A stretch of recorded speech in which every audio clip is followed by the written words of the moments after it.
Let's talk about insulin resistance. What is it and what does it mean for you? Insulin resistance is when the cells stop responding to insulin. When this happens, sugar cannot easily get into the cells. If sugar can't get into the cells, then your blood sugar stays high. If your blood sugar stays high, then your pancreas releases more insulin to bring it down. And as you can see, this is a vicious cycle.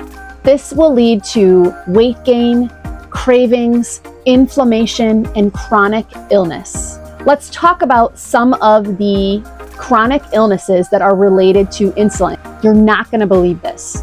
Number one, heart disease. Believe it or not, insulin resistance and high insulin is the leading cause of heart disease. I'm going to say that again. It is the leading cause of heart disease. We're talking about high blood pressure, clogged arteries, and risk of heart attack. Number two, brain and neurological disorders. We're talking about Alzheimer's disease, dementia, cognitive decline, ADHD, cancer, higher rates of breast, colon, pancreatic, and prostate cancer. The fuel source for cancer is sugar.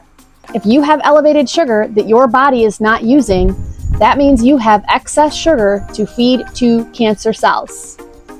Obesity and metabolic syndrome, abdominal fat, high triglycerides, low HDL, and higher cholesterol. Chronic inflammation. We know that chronic inflammation is the silent driver behind many chronic diseases. And when your insulin is high, you will be inflamed. You will have chronic inflammation. Reproductive disorders, PCOS, infertility, hormonal imbalances.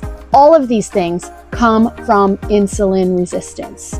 And of course, type 2 diabetes. All of these illnesses are created from having too much insulin in your system. Elevated insulin for too long. Too much for too long, right? So again, we are talking about heart disease. We are talking about brain and neurological disorders. We are talking about cancer. We are talking about obesity. We are talking about chronic inflammation, reproductive disorders. Of course, type 2 diabetes and pre-diabetes. These are all very serious things.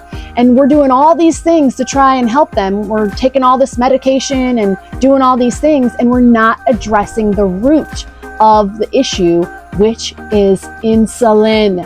So how can we fix this? Don't worry, this is all fixable, and it's way easier than you think. And that's what I'm going to teach you in the next lesson.